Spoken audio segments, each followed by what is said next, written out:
Hola gente, ¿qué tal? ¿Cómo estamos? Regresamos a estos tier list de cartitas de Star Wars Unlimited de este nuevo set, del set 2. Digo regresamos porque ya lo hice en el set 1 por probar, a ver si a la gente le interesaba.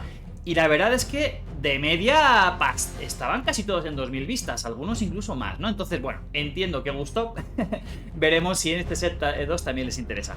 Bueno, pequeños cambios, ¿vale? He cambiado un poco los nombrecitos del tier list porque... gracias por participar, era como demasiado rotundo. Eran como cartas que realmente no. Parecía que las desechaba, ¿no? Desde el minuto 1. Y lo he cambiado. He cambiado a flojas. Y también nicho lo he cambiado a meta dependiente y nicho, ¿no? Para poder diferenciar un poquito, porque no es lo mismo. No es lo mismo que sea muy nicho, aunque sea muy buena, que vaya dentro de un deck y sea esencial para que ese mazo funcione. Y otra cosa es que el meta dependa de si es jugable o no más jugable una carta, dependiendo de cómo va evolucionando, ¿vale? Lo demás, todo igual. Y como saben, como todos los tier lists de todo el universo, de todo YouTube, de todas las plataformas, es una opinión propia. Y soy muy consciente de que me voy a equivocar, porque lo estoy haciendo cuando llevamos 3 semanas del set 1. Por tanto, me voy a estampar, gente. Alguna cosa me voy a confundir, pero es la gracia. Recordemos que en el set 1 lo que hice fue al final del set 1, ¿vale? Cuando quedaba una semanita, junté todos los tier lists y en un directo empecé a mover y cambiar cosas para ahora sí hacer un set mucho, o sea, hacer un tier list mucho más ajustado a lo que hemos vivido todos durante estos 4 meses. Así que ocurrirá lo mismo si es que estos vídeos interesan y los quieren ver. Pasamos ya y me dejo de rollos. Bueno, comenzamos con flojas. Y flojas solamente hay una carta, Sinara-san. A ver, 4-3-6 con tesón, ¿no? Con grid, pues no está mal, no está mal, pero necesitas como preparación para sacarle bastante valor a la carta. Y recompensa, inflige 5 de daño a una base. El rival te va a elegir a ti, obviamente, ¿no? Y si te quieres beneficiar de tesón, tienes que bajarle la vida. Y si lo haces, es más fácil que el rival pueda lidiar con ella y por tanto no tenga tanto impacto la carta y además tengas el malus del daño a tu base. No sé, para mí es una carta que a día de hoy no encuentra el hueco. Pasamos a nicho. Son cartas buenas, gente, lo he dicho antes, pero solamente se van a ver en decks muy concretitos, ¿no? El Sicario Hylobone y Primera Luz son cartas que giran en torno a un mazo más mid-range, ¿no? Donde jugamos cosas que tengan tesón, les hacemos daño y mucha presión contra la base del rival. Fuera de eso, pues no va a haber mucho hueco, ¿no? Entonces, obviamente, la primera acción que se nos viene a la cabeza es Kira, porque además comparten aspecto y su mecánica propia va por ahí. Pero el Gran Inquisidor también es un líder que se puede beneficiar bastante de estas dos cartitas. Pasamos a dos mandalorianos, la Armera y el Escuadrón de Supercomando. La Armera todavía más necesita estar acompañada de mandalorianos, ¿no? Porque su efecto es ese, si no, no deja de ser un 5-3-5, que no es muy bueno en estadísticas, pero el efecto de dar 3 fichas de escudo a 3 mandalorianos es esencial para decks de Bo-Katan, de Mando, incluso alguno de Sabine que se está viendo, Sabine azul. El escuadra de Supercomando por sí misma es una unidad más independiente, en el sentido de que puede entrar en listas, ¿no? Es un 5-4-4, estadísticas nos dejan un poquito a deber, la verdad. Escudado, ok, y mientras tenga vinculado una mejora, tiene centinela. Por tanto, es un 5-4-4 escudado centinela jugada de mano. El tema, creo que compite con otros costes 5, que en otros muchos mazos no compensa tanto. Pero con cosas que vayan a mandalorianos en azul-negro, ahí sí tiene mucho más valor porque hay cartas que empiezan a combarse entre sí y demás, ¿no? Y por ejemplo, con Gar Saxon, realmente esta unidad de mano es un 5-5-4. Porque al tener el escudito ya se considera una mejora y por tanto ya tiene un punto más de daño por estar Gar Saxon ahí liderando este deck. Nicho gente, no son malas, pero necesitan estar acompañadas. Y le pasa lo mismo a estos dos Wookiees, ¿no? El Gigante Amable y Chewbacca no es tan mal, es una idea de deck muy concretita, pero fuera de ahí, no. Chewbacca todavía, porque si no tienes Luke Skywalker, que al final es una legendaria muy necesaria y un poquito cara, Chewbacca más o menos hace la misma función, porque cuando es jugado puede derrotar una unidad que le queden 5 de vida o menos. Luke lo que baja es estadísticas, -3, -3, -6, -6, dependiendo de si una unidad tuya ha sido derrotada o no. Más o menos, gente, no es lo mismo, pero si te falta, no está mal. Ahora, yo estoy jugando ahora mismo muchísimo Han Solo rojo, ¿no? El John Solo, el jovencito Solo, con Wookiees.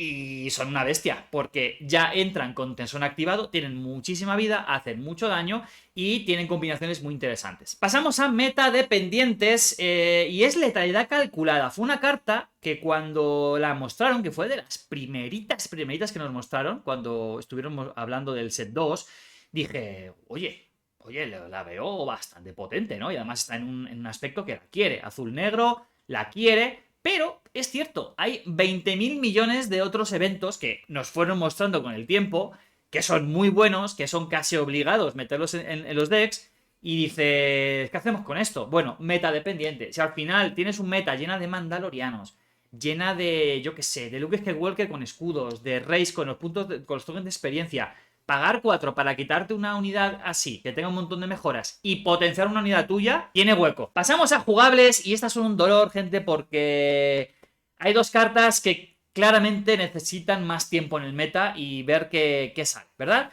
Comenzamos con Rey. Rey es una carta, es un coste 5, 4, 7, estadísticas muy buenas, esas 7 de vida es una barbaridad, pero que cuando entra no hace nada.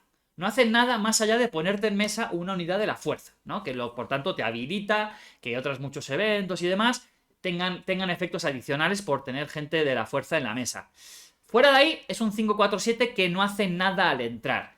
¿Qué te aporta? Que cuando ataca puede curar daño, también se puede curar daño a sí misma, y si esa unidad a la que le estás curando no tiene el aspecto de heroísmo, le damos un token de escudo. ¿Es potente? Sí. ¿Es esencial en muchos mazos? No, por eso es tan jugable. ¿Tiene mucho potencial? Sí. Hay un deck que también estoy jugando, de Han Solo azul con cosas de la fuerza. Claro, por 4, un 4-5 ya cambia la cosa. Son estadísticas de Kanan, ¿vale? Entonces ya llega un poquito antes, está muy bien. Y luego, si ella pega, se puede curar a sí misma. Bien. Y si va curando otras cosas que van siendo bajadas, heridas por Han Solo, aprovechando su habilidad, ella las puede ir curando y entonces compensas un poco el haberte hecho daño a cambio de bajaras un turnito antes. Ahí esta carta me está funcionando muy bien, pero es bastante específico. Veremos qué pasa en el futuro y veremos si esta carta entra en otros mazos. Esto de que vaya con Kylo, me parece que es súper situacional. O sea, creo que se beneficia más Rey líder de llevar a Kylo que Kylo líder de llevar a Rey, la verdad. Pasa un poquito lo mismo con el Mandaloriano, ¿vale? Es un coste 6-5-6, bien de estadísticas, centinela, bien, impacto directo. Cuando se juegue puedes curar a una unidad que cueste 2 o menos, bastante restrictivo, y le das 2 fichas de escudo. Creo que la curación es bastante, bueno, va a ser complicada, porque necesitas tener una unidad que esté dañada, ya sea porque el rival te ha dañado un poquito, por ejemplo el efecto de Cat Bane, o no sé, que tú le hayas dañado con Obi-Wan, con Han Solo, que algún tradeo así a inicios de la partida, pero claro, para cuando quieres llegar al Mandaloriano, a lo mejor esa unidad ya no está en la mesa. Otra opción, le pones muchas mejoras a una unidad baratita, va a ser dañada seguramente por tradeos y demás. Ahí es más fácil que cuando llegue el Mandaloriano todavía se haga viva y le saques mucho valor, porque le estás metiendo doble escudo y vas a proteger a una unidad que le has destinado bastantes recursos en que esté fuerte. A día de hoy no la estoy viendo brillar. Y mira que me veo partidas por internet, no la estoy viendo brillar. Pero, ¿qué ocurre? Que está ocupando un espacio que tanto Obi-Wan en decks de la fuerza como Fenn Rau en decks de mandalorianos quieren. Esas cartas sí las quieres, ¿no? Porque tienen un impacto muy interesante. Obi-Wan te habilita cosas de la fuerza, además de que si sacas a Rey, sacas a Luke, sacas, ¿no? Tienes Kanan, tienes a Yoda, das token de experiencia y robas carta. Robar carta es muy, muy bueno. Y Fenn Rau lo que te aporta es efecto inmediato de una mejora que te puede servir si juegas a Mandaloriano para girar unidades. Si se la pones a ella, le estás quitando estadísticas a un rival y puede ser que lo estés derrotando o evitando que sea una amenaza para un tradeo o para que vaya por tu base. Tiene mucho valor, tiene un impacto muy potente en mesa si lo juegas. Mandaloriano, no tanto. Ese centinela, sí. ¿Es jugable? Sí. ¿Es muy jugable? Creo que necesita tiempo. Creo que necesita tiempo para que el meta se asiente un poquito y ver si de verdad puede ocupar un hueco ahí de coste 6 importante. Que digamos, sí, quiero jugar al Mandaloriano. Rústico, jugable, pues yo creo que sí. A ver, no deja de ser un 4-2-6. No da mucho miedo en un primer momento. Pero cuando ataca, puede derrotar una ficha de escudo, la suya propia, y gana un +2/+2. Ya sería un 4-8.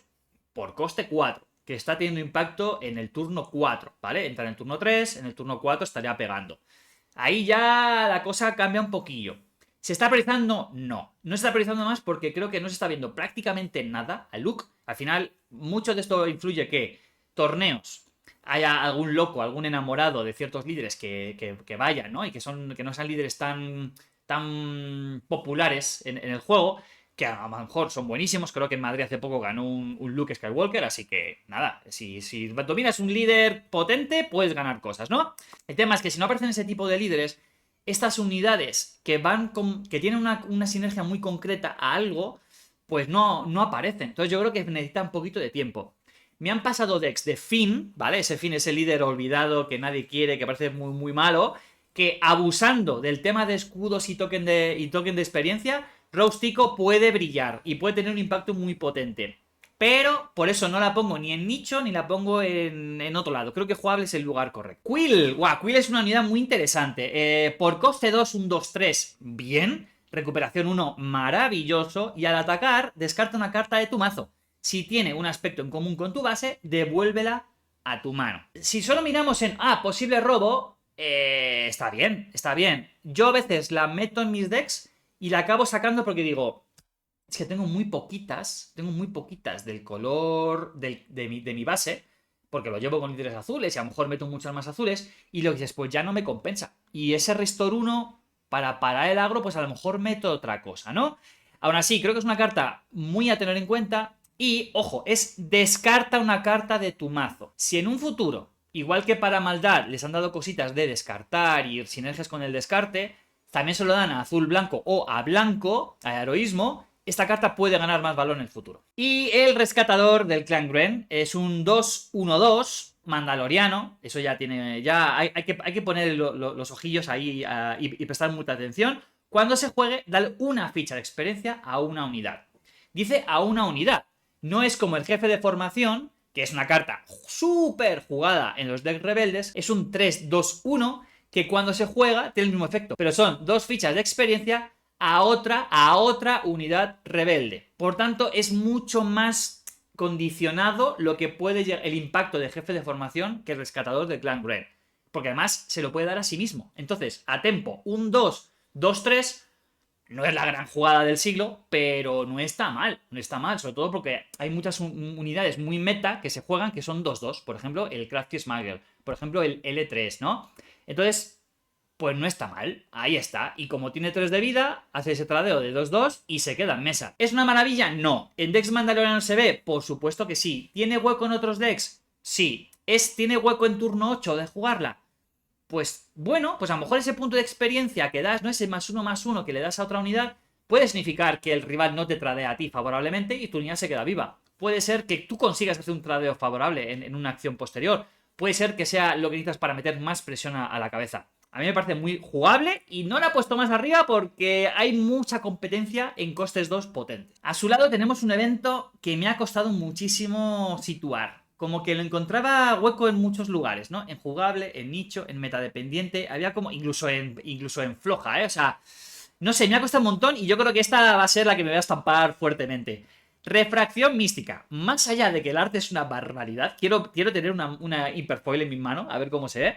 Es un 1, azul blanco, dale -2/-0 a una unidad enemiga para esta fase. Fin. Eso ya, por coste 1, no está mal, ¿no? Lo que haces es mitigar amenaza, ¿no? Esa unidad ya no me va a hacer daño. Y ya no solamente a la base, sino a lo mejor implica que yo puedo tradear con unidades mías, que en un principio iban a ser derrotadas por ese tradeo, ahora ya no, porque el rival ya no me hace daño. Bien. Si controlas una unidad fuerza, en vez de eso, dale a la unidad enemiga -2/-2 para esta fase. ¿Qué nos recuerda? Abrir un camino. -2/-2 es exactamente lo mismo, por 2 costes más, ¿vale? Cuesta 3 en lugar de 1, pero, claro, te cura 2 daños a tu base.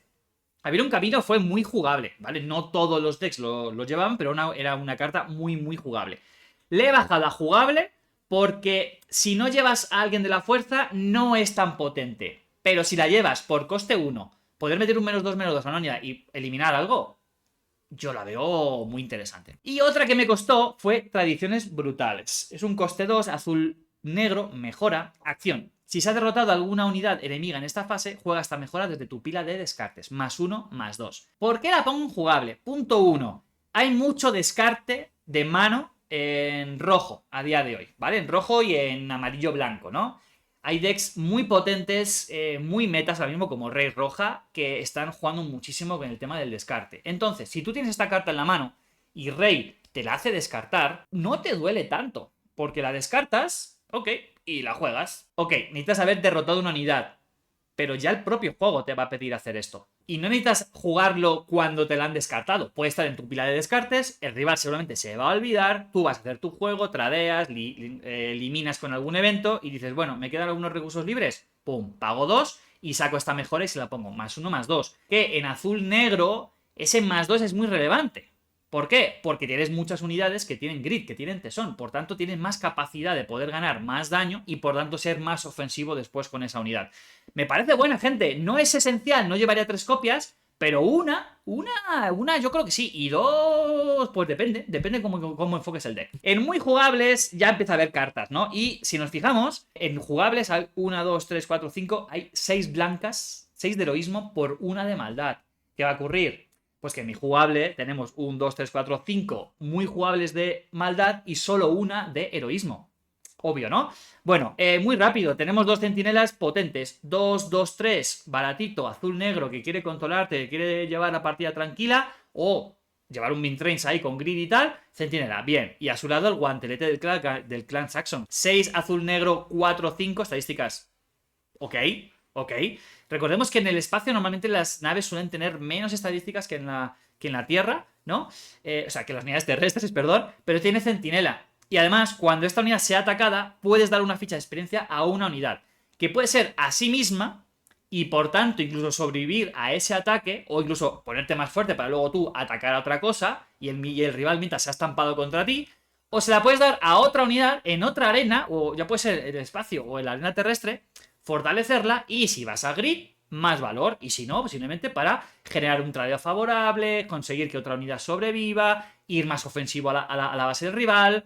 Me parece muy buena carta. Doctor Pershing, 2 rojo-negro... Uy, rojo-negro. 2 azul-negro, 0-5, Imperial, acción. Giramos al Doctor Pershing, inflige 1 de daño a una unidad aliada, roba una carta. ¿Qué pasa? Que te puedes elegir a ti mismo. Entonces, la juegas, luego te giras en la siguiente fase, te haces un puntito de daño a ti, eres un 0-4 y robas carta. Y al rival le dices, bueno, te estampas contra este 0-4, a ver si consigues quitármelo, o sigo robando. Porque es potentísimo. El robo en el juego de los TCGs es potentísimo. ¿Por qué no lo pongo en meta o super obligatoria? No sé cómo lo he puesto. Porque al final es un poquito lento. Estás haciendo acciones para robar cartas y si delante tienes el agro, a lo mejor te están reventando la base. Sí, tú tienes muchas cartas. Pero yo te estoy reventando la base y a lo mejor no tienes suficientes recursos para jugar todo lo que estás robando. Vas a llegar antes a la respuesta, ¿no? A esa herramienta que necesitas, a lo mejor para lidiar con lo que está ocurriendo en partida, pero a lo mejor te estoy reventando antes. Entonces, creo que va a depender un poquito del meta, de qué tan rápido, ¿no? Ya no digo meta global, también el meta de tu zona. Qué tan rápido va, qué tanto de valor, qué tanto control hay. Pero sin duda, para mí es muy jugable, es muy buena carta. Soldado de la Muerte, la conocemos. Set 1, 3, 3, 3, que cuando entra hace 2 puntitos de daño a una unidad rival y 2 puntitos de daño a una unidad tuya. En un deck, o sea, primero, te permite rematar unidades del rival. Bien. Y segundo, si vas con un deck de grid, estás potenciando tus unidades para que hagan mucho más daño y el rival tenga mucho más miedo de ellas. Muy buena. Long Pike. 4-4-6, qué estadísticas, qué barbaridad. Al atacar puedes dar una ficha de escudo a una unidad enemiga. Es un poco raro, ¿no? Si lo haces, dar una ficha de escudo a una unidad aliada. Claro, tú puedes atacar a una unidad cualquiera y proteges con el escudo a una unidad tuya que quieras, que a lo mejor alguien que tiene grid, ¿no? Que tiene ya es un 5-1, un 6-1 por grid. La proteges con un escudo y el rival ya no lidia con ella. Tú puedes seguir atacando, ¿no? Y meter mucha presión en la partida. Pero si no, te olvidas de lo de los escudos, vas a la base del rival, 4-4-6, o a tradear unidades del rival, como buen control ahí, y ya está, y te olvidas, es una pedazo de unidad. Y para más Inri, por solo coste 1 más, le sacas de contrabando. Nada, es una cartaza. Y para cartaza, el Razor Crest. ¿Por qué no están en obligatoria meta? Porque Hay otra carta del espacio que creo que es muchísimo mejor, porque entra en muchos lugares, y porque esta, pese a que tiene Restore 2, esa parte de recuperar una mejora de tu pila de descartes a tu mano, hay muchas veces que no la vas a aprovechar, ¿no? Yo lo llevo en algunos decks, sí, porque permite lidiar con el agro enemigo por el espacio, además te estás curando, y tiene cuerpo 4. Es que va a aguantar bastante. ¿Dónde brilla? Obviamente con mandalorianos, ¿no? O mazos que vayan a mucho a mejoras, porque estás continuamente. El rival lidia con tu mejora, del modo que sea, derrotando a la unidad que la llevaba, boom, recuperas tu mejora y la sigues equipando y sigues sacando valor. O simplemente para recursos, para que tu mano no se vea perjudicada, ¿no? Y puedes seguir usando cartas potentes que tengas en mano y esa mejora que has regresado a tu mano la llevas a recursos. Cartaza. Nos vamos a obligatorias o meta. Y antes de hablar de la navecita, hablemos de protectores de la aldea. ¿Un 3-2-2 centinela escudado? Siempre sí. Y encima tiene poder 2, ya hemos dicho. Entonces, Rey la puede mejorar. Luke Skywalker, si la bajas en turno 3 cuando tienes 4 recursos, le puedes poner otro escudo más si quieres. Hay combinación con Rogue Tico que puede romper su escudo para que ya sea un 4-4. ¿No? Entonces, hay muchas combinaciones ahí bien interesantes con esta carta. Y ya solamente un 3-2-2 a tempo y pam, paraliza, en teoría, 2 ataques al rival. Mucho valor, muy buena. ¿La van a llevar todos los decks azules blancos? No, porque al final hay otras cartas de coste 3 como Yoda. Si lo llevas con verde, a lo mejor prefieres el Sundari, porque tiene un 1-5 que te cura y pega bastante bien. Pero es una carta que si juegas contra azul-blanco, yo tendría en mente, ojito que me la puede jugar, y tengo que tener respuesta para poder manejar. Y ahora, quizá la mejor unidad azul-blanca que ha salido en el set 2. Bueno, para mí creo que lo es. Entra en muchísimos decks. O sea, y que sea mandaloriana ya es como la hace muchísimo mejor. Pero si no, así. Un 3 azul-blanco por 1-4, centinela en el espacio, que cuando es atacada recibe un +2/+0. O sea, creo que es el sueño de cualquier muro, de cualquier unidad que queramos poner ahí para proteger nuestra base, es el sueño, ¿no? Un 1-4 que ofensivamente muchas veces lo que te va a permitir es, la tengo ahí lista, que el rival me reclama iniciativa, ataco con ella. Que no, reclamo yo y fuera, ¿no? Y el rival ya está dando, ataca o no ataca, ataca o no ataca. Es casi como un pasar, pero sin ser un pasar, ¿no? Pero lo que quieres es que se estampen el agro contra ti. Y a lo mejor se estampa algo muy grande, bueno, le haces 3 de daño. Está muy bien. A mí me parece cartazato totota. Con Rey le puedes poner hasta 2 fichas de mejora, lo que sería un 3-6. 3-6 que cuando te atacan es un 5-6. ¿Qué más quieres? Y con Luke le pones un escudo y 20.000 cositas más. Es una cartaza. The Client, el cliente. Bueno, carta que cuando fue mostrada, que fue al inicio del set, ¿vale? Fue de los primeritos spoilers.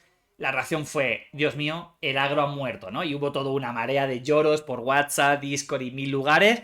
Y es que es muy potente. Es un 3 azul-negra, 2-5 escudado, gente. Un 2-5 por coste 3 escudado, siempre sí. Y además, por si fuera poco, acción. La giramos, eliges a una unidad, para esa fase le damos una recompensa. Cura 5 de daño a una base. Por tanto, es que es buenísima, es muy buena. ¿Puede parar agro? Sí, pero ya es que solamente sea ese 2-5 tradeando con cosas tuyas por ese escudado y por esa vida 5, es que es un dolor, es una carta muy buena. Creo que no hay mucho más que decir. Y por último, vaya carta, ¿no? Recuerdo cuando salió, nos quedamos un poco fríos, porque es un coste 8 y la gente decía, no, bueno, por un coste 7, por coste 6, quizás sería jugable. Bueno, se está viendo que eso es una carta muy potente, porque, bueno, es un 8 azul-negro, 6-6, estadísticas, bueno, quizá hubiese esperado un poquito más. Fuerza, habilita cosas. Primera orden oficial, habilita cosas. Oficial ya sabemos, primera orden veremos qué ocurre en el futuro. Toda unidad enemiga que no sea un líder recibe un -2/-2.